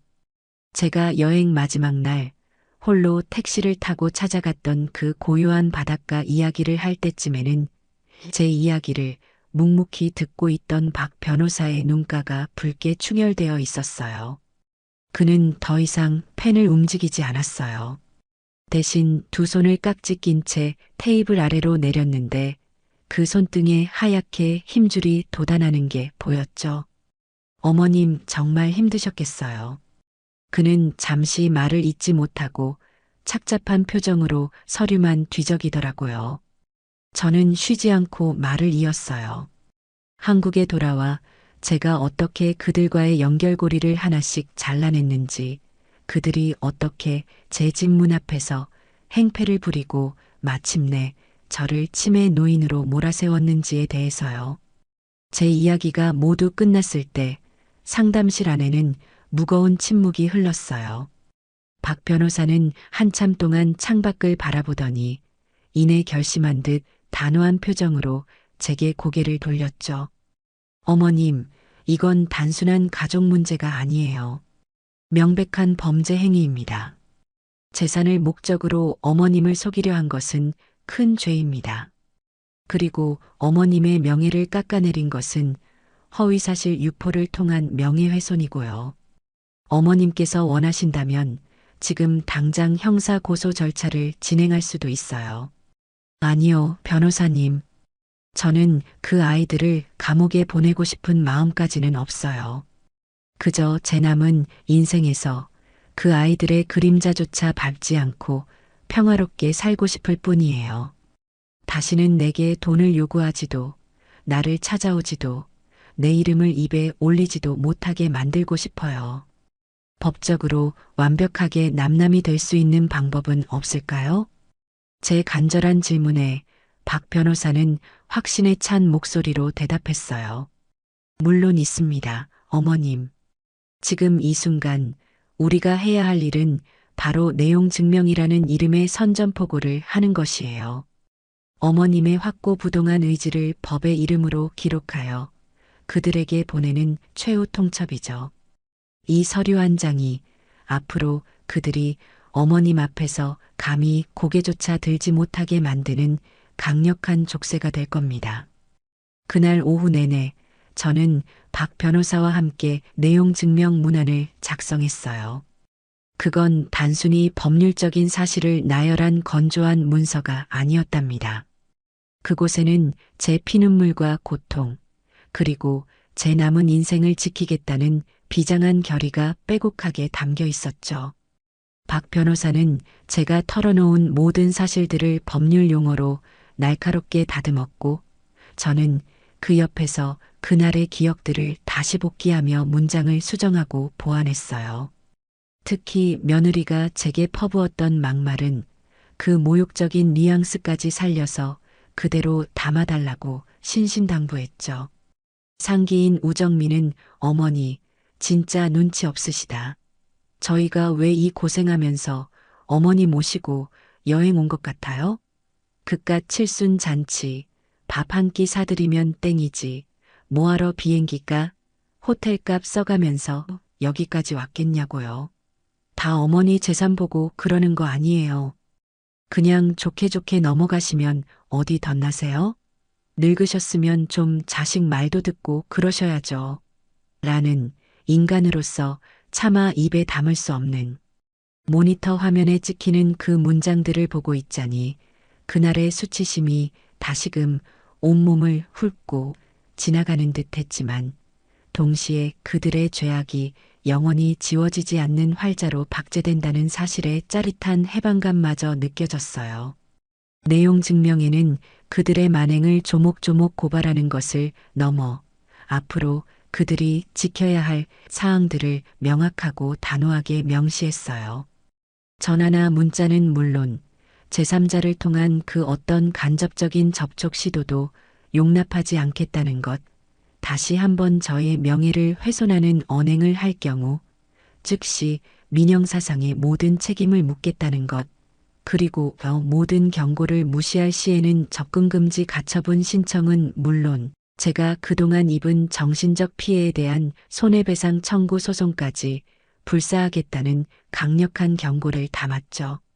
문서의 마지막 관계 단절을 선언하는 문장을 넣기 전에 박 변호사가 마지막으로 제게 물었어요. 어머님, 이 문장이 들어가면 정말로 다시는 예전으로 돌아갈 수 없습니다. 괜찮으시겠어요? 저는 한치의 망설임도 없이 그의 눈을 똑바로 보며 대답했어요. 네, 변호사님. 저는 예전으로 돌아가고 싶지 않아요. 제발 넣어주세요. 그리고 문서의 가장 마지막 제 이름 옆에는 이런 문장을 굵은 글씨로 새겨 넣었어요. 이에 본 통고인 김숙자는 상기 기술된 모든 사실에 근거하여 금일부로 아들 김현철, 며느리 우정미와의 부모와 자식으로서의 모든 정신적, 법적 관계가 파탄에 이르렀음을 공식적으로 선언하며 향후 그들과 어떠한 상호작용도 거부할 것을 엄중히 통고하는 바이다. 모든 작성을 마치고 박 변호사는 완성된 내용 증명을 세부 출력해서 제게 건네주었어요. 묵직한 서류 뭉치를 받아드니 마치 천군만마를 얻은 장수처럼 마음이 든든해졌답니다. 저는 변호사 사무실을 나와 곧바로 중앙우체국으로 향했어요.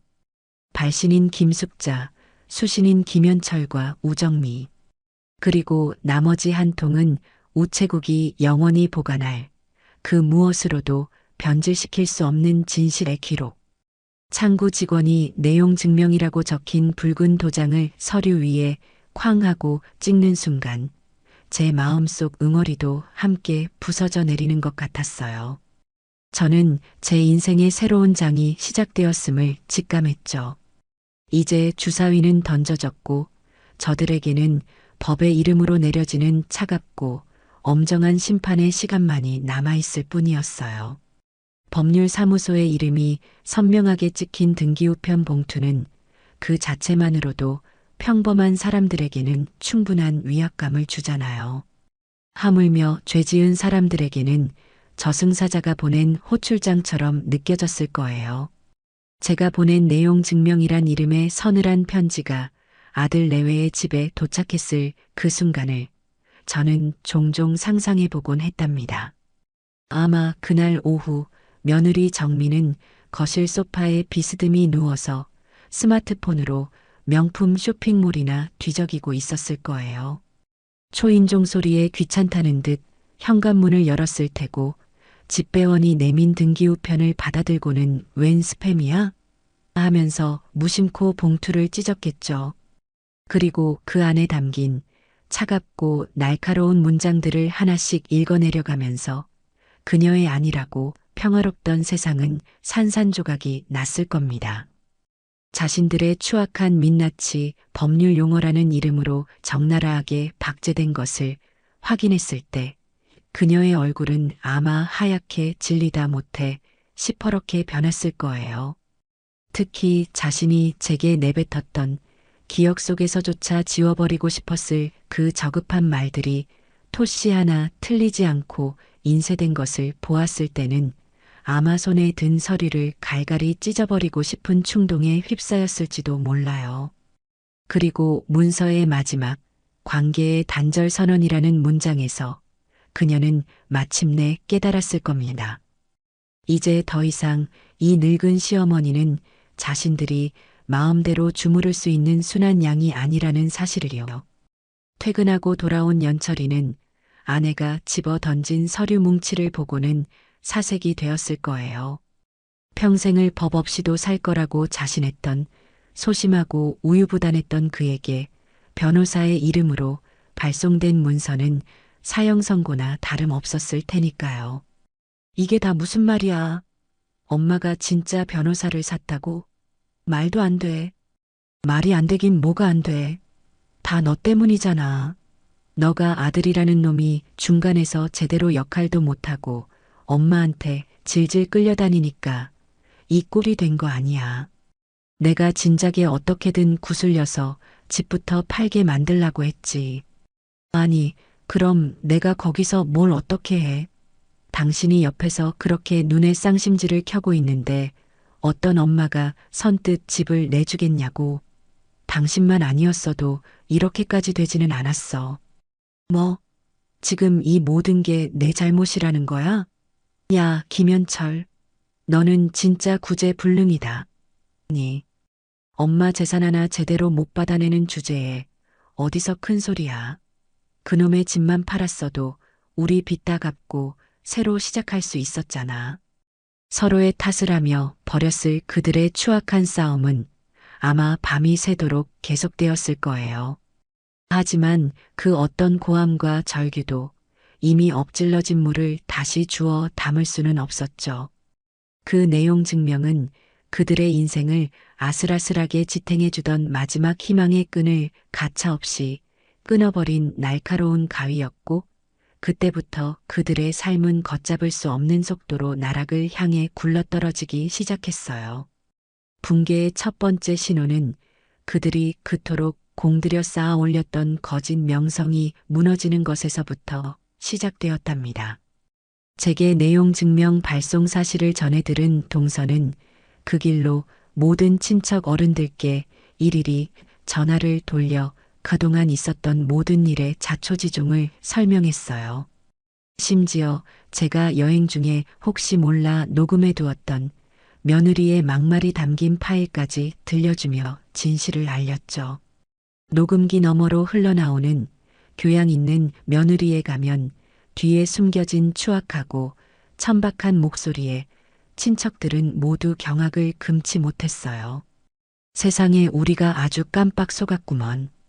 그 여우 같은 것한테 그동안 연철이 내외가 퍼뜨린 치매설에 고개를 갸웃거리면서도 혹시나 하는 마음에 제게 연락하기를 주저했던 친척들은 진실을 알게 되자 마치 자기 일처럼 분노하며 제 편에 서주었답니다.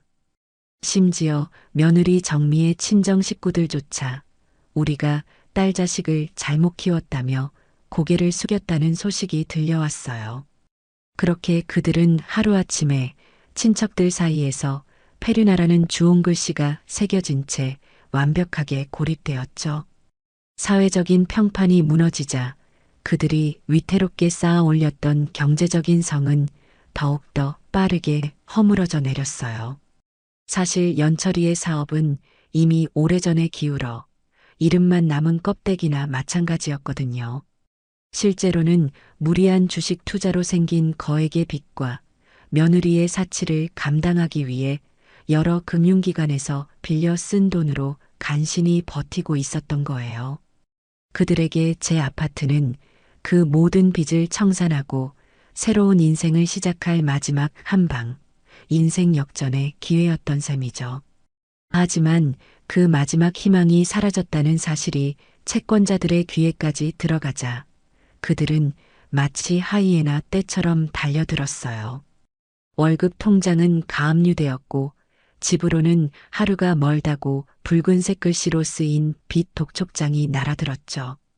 결국 그들은 분에 넘치게 살고 있던 강남의 번듯한 아파트에서 쫓겨나 보증금도 겨우 마련하여 도시 외곽의 곰팡 내 나는 낡은 빌라 월세방으로 이사를 가야만 했어요. 연철이가 그토록 애지중지하던 독일제 외제차는 중고차 시장의 헐값으로 넘어갔고 정미가 자신의 분신처럼 아끼던 수십 개의 명품 가방과 보석들도 그녀가 그토록 경멸하던 중고 거래 앱을 통해 푼돈에 팔려나갔다는 소식이 들려왔답니다. 저는 그 모든 소식을 제 집의 따뜻한 거실 소파에 앉아 친구 경자가 깎아주는 사과를 먹으며 전해 들었어요. 그들의 비참한 몰락에 대해 제 마음은 조금도 동요하지 않았답니다. 그것은 제가 의도한 복수가 아니라 탐욕스러운 자들이 맞이할 수밖에 없는 지극히 당연한 결과였으니까요. 그들은 스스로 판 함정에 빠져 허우적거리고 있을 뿐이었고 저는 그저 그들이 다시는 기어 나오지 못하도록 함정의 입구를 단단히 닫아 걸었을 뿐이에요. 한때는 제 전부였던 그들의 세상이 처참하게 무너져 내리는 소리를 배경음악 삼아 제 인생은 비로소 완전한 평온을 되찾고 있었죠.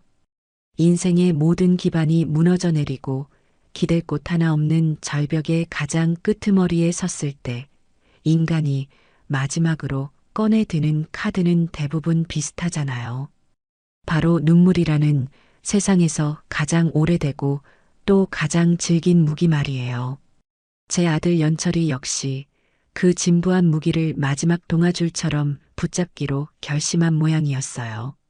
어느 늦가을 평일 대낮의 일이었죠. 창밖으로 울긋불긋 물든 단풍이 어찌나 고운지 한참을 넋을 놓고 바라보다 베란다의 난초에 물을 주고 있었어요. 그런데 아파트 공동현관 쪽이 어쩐지 평소보다 소란스러운 느낌이 들어서 무심코 아래를 내려다보았답니다. 그리고 저는 그 자리에 숨을 멈춘 채 얼어붙고 말았어요. 아파트 입구, 차가운 시멘트 바닥 위에 한 남자가 죄인처럼 무릎을 꿇고 있는 게 아니겠어요. 며칠은 좋게 감지하는 듯 기름지고 헝클어진 머리, 얼굴에 반을 뒤덮은 거뭇한 수염, 어디서 주워 입었는지 모를 구겨지고 때 저른 옷차림. 한때는 제법 번듯한 모습으로 제 자랑이었던 아들, 김현철의 너무나도 비참하고 낯선 모습이었죠. 연철이는 처음에는 그저 고개를 푹 숙인 채 어깨를 잘게 들썩이며 흐느끼는 듯 했어요. 출근 시간이 지나 한산해진 아파트 단지를 오가던 몇몇 이웃들은 저 사람이 왜 저러나 하는 이상한 눈초리로 힐끔거리며 지나칠 뿐이었죠. 하지만 잠시 후 마치 약속된 연극의 이막이 오르기라도 한 것처럼 그는 갑자기 땅바닥에 이마를 찧으며 목청껏 울부짖기 시작했어요. 그 소리는 어찌나 처절하고 컸던지 아파트 단지 전체가 쩌렁쩌렁 울려서 놀고 있던 새들이 푸드덕거리며 날아오를 정도였답니다. 어머니, 이 불효자식이, 이 천하의 못된 놈이 어머니께 용서를 빌러왔습니다.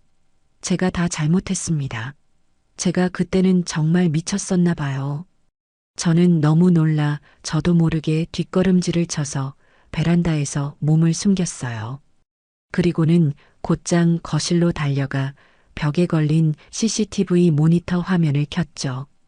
흑백 화면 속에서 연철이는 세상의 모든 비극을 혼자 짊어진 주인공이라도 된 것처럼 아주 실감나게 열연을 펼치고 있었어요. 지나가는 사람들의 바짓가랑이라도 붙잡고 늘어질 기세였죠. 제가 돈에 눈이 멀어서 못된 아내의 말에 넘어가서 하늘 같으신 우리 어머니의 가슴에 크나큰 대못을 박았습니다. 어머니, 제발 단 한 번만이라도 제 얼굴을 보고 욕이라도 실컷 해주십시오. 제발요, 어머니.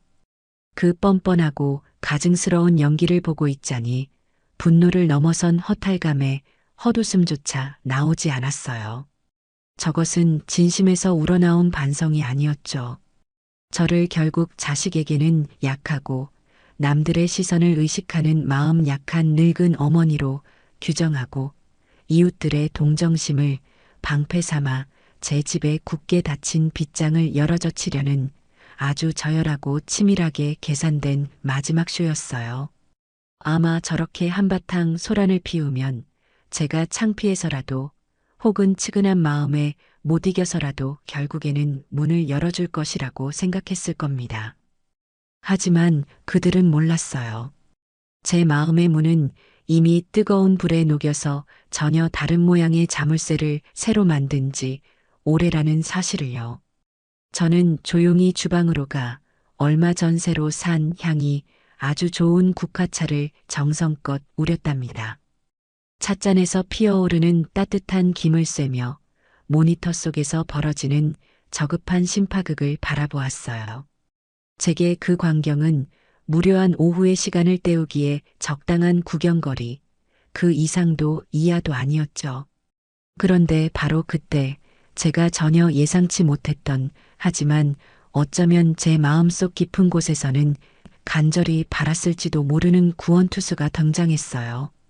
마침 저와 함께 뜨개질을 하려고 맛있는 찐빵까지 사들고 아파트를 찾아오던 친구 경자가 그 광경을 정면으로 마주하게 된 겁니다. 경자는 처음에는 눈을 동그랗게 뜨고 저게 뭔가 하는 표정으로 상황을 파악하는 듯 하더니 이내 무릎 꿇은 남자가 연철이라는 것을 알아보고는 분노로 얼굴이 시뻘개졌어요.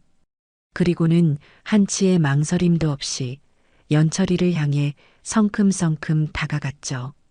그 걸음걸이는 마치 적장을 향해 돌진하는 여장군처럼 너무나도 위풍당당하고 거침이 없었어요.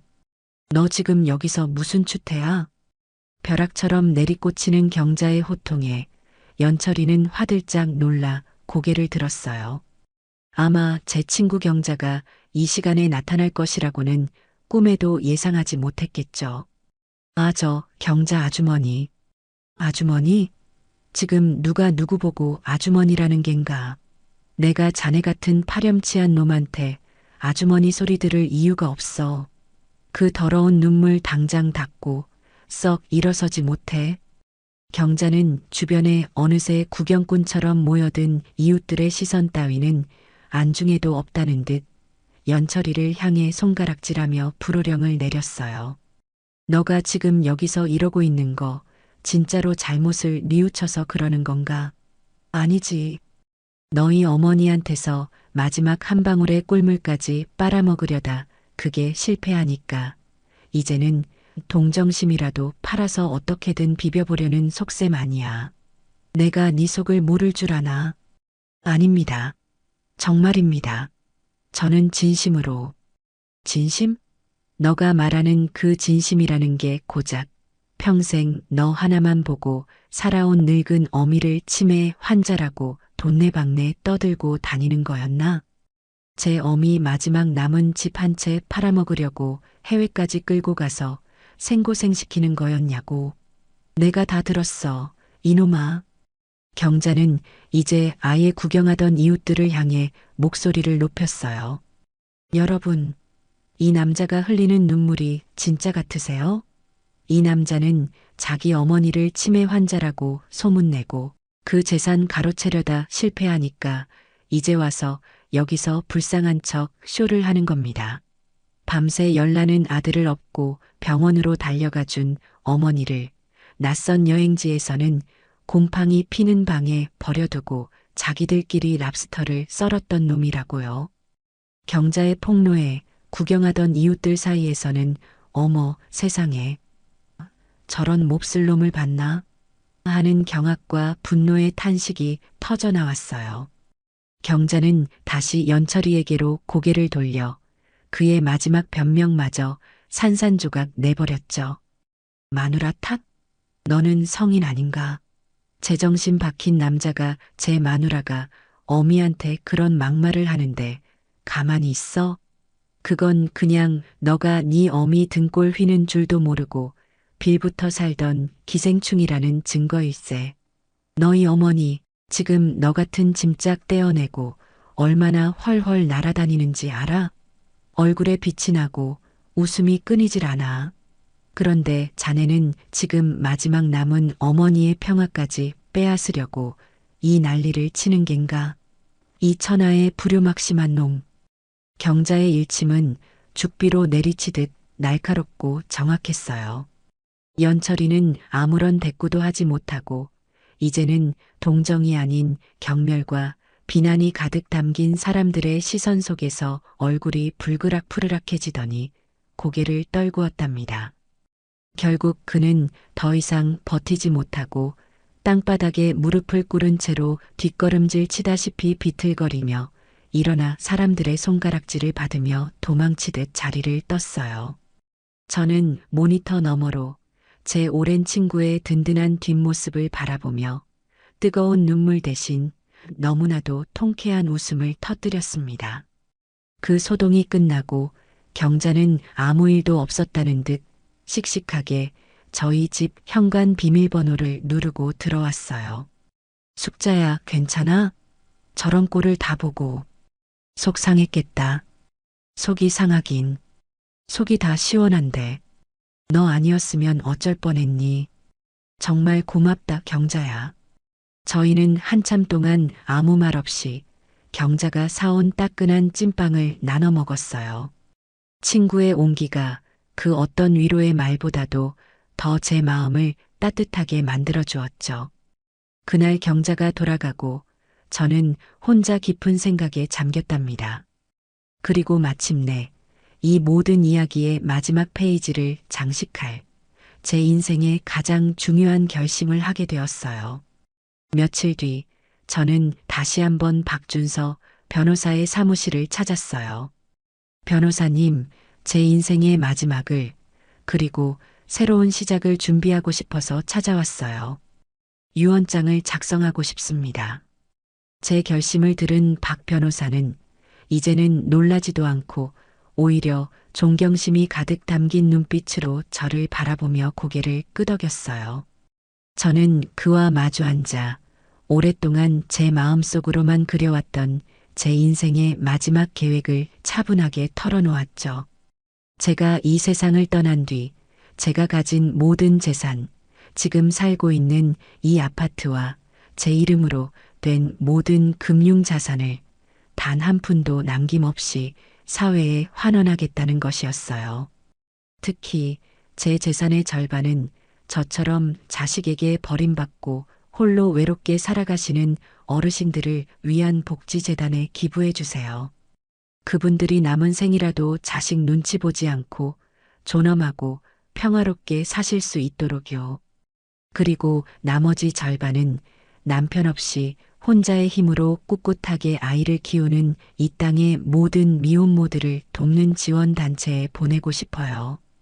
그것은 단순히 아들에게 재산을 물려주지 않겠다는 치기 어린 복수가 아니었어요.